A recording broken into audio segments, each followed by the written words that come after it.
Every forest has a story. In Slavic lands, one name ruled them all: Baba Yaga, a witch who flies through the night, living in a hut that walks on chicken legs. But the tales may hide something deeper. Was she always a monster, or was she once a goddess, stripped of her power, reshaped by fear, and remembered only in shadows? Baba Yaga is one of the most complex figures in world folklore. To children, she was the witch who waited in the woods, a creature who could cook and eat those who wandered too far. But to storytellers, she was more than a monster. In many tales, Baba Yaga gave help to heroes, tested their courage, and offered wisdom disguised as danger. She was not good, and not evil, but something in between. She was feared, respected, and never ignored. The earliest written mentions of Baba Yaga appear in Russian tales from the 18th century, but her story is much older, carried in the oral traditions of Slavic villages. Generations passed her name around firesides, shaping her into both a warning and a guide. In some accounts, she appeared as three sisters, each called Baba Yaga, suggesting she may once have been part of a larger system of belief, tied to cycles of life, death, and rebirth. Folklorists believe that her legend reaches back into pre-Christian times, when the forests were sacred and spirits ruled over the natural world. Baba Yaga stood at the threshold of that world, neither fully human nor fully divine, but always a keeper of hidden knowledge. Baba Yaga belongs to a much older pattern found across many cultures, the figure of the wild woman. She lives outside the village, beyond the safety of walls and firelight, in a place ruled by the forest itself. The wild woman is both feared and sought after. She represents the danger of leaving the known world, but also the possibility of transformation. Myths from Greece, Scandinavia, and even Celtic lands speak of women who guard the wilderness, test those who enter, and grant wisdom to those who prove worthy. Baba Yaga carries this same role. She is the untamed force of nature, the one who cannot be domesticated, and the one who reminds us that the forest has its own laws. One of the most striking images of Baba Yaga is her house, a crooked wooden hut that walks on chicken legs. To children, it was a frightening picture, an entire home that could move and chase those who came too close. But behind this strange detail may lie older meaning. Some scholars see the house as a symbol of the grave, with its tall legs echoing the stilts of ancient burial huts once built in Slavic lands. Others view it as a threshold, a place between the human world and the spirit world. To enter Baba Yaga's house was to step into a space of trial, where the rules of ordinary life no longer applied. The moving hut was not just a witch's trick. It was a reminder that the journey into the unknown was never meant to be safe. Many tales describe Baba Yaga as a cannibal who feasts on children. In stories told to warn the young, she waits for those who stray too far from home, lures them into her hut, and cooks them in her oven.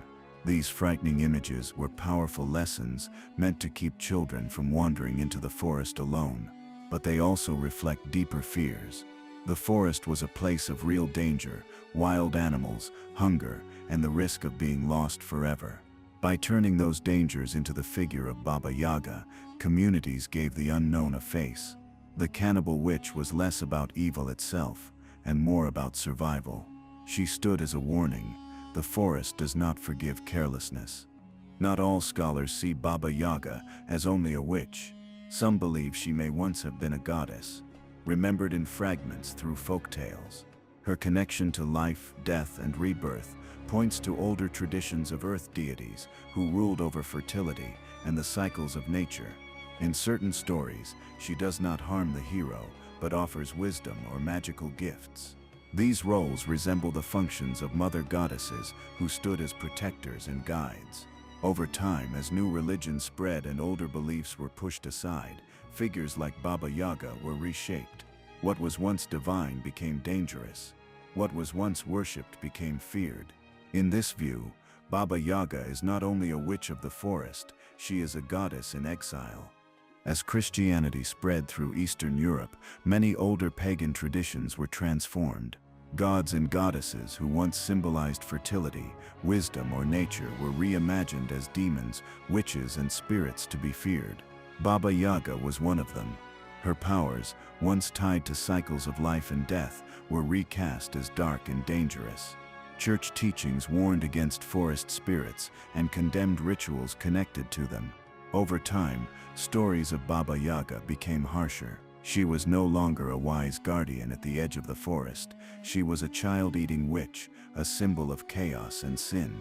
In this way, religion helped turn a goddess into a monster, but her legend never disappeared.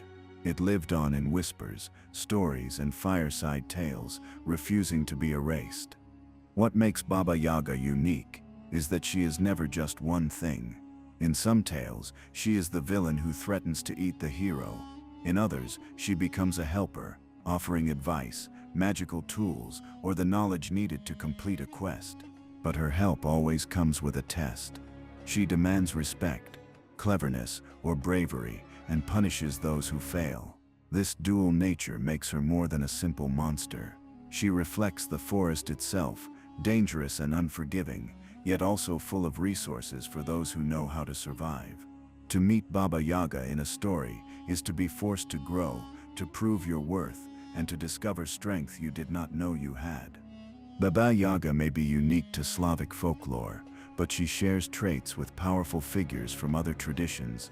In Greek myth, the goddess Hecate ruled the crossroads, guiding souls between worlds, much like Baba Yaga's role at the edge of the forest.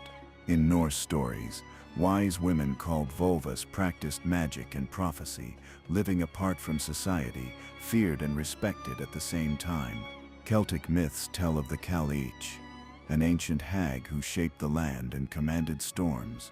These echoes suggest that Baba Yaga is part of something larger, a memory of ancient women who held power over life, death, and the natural world.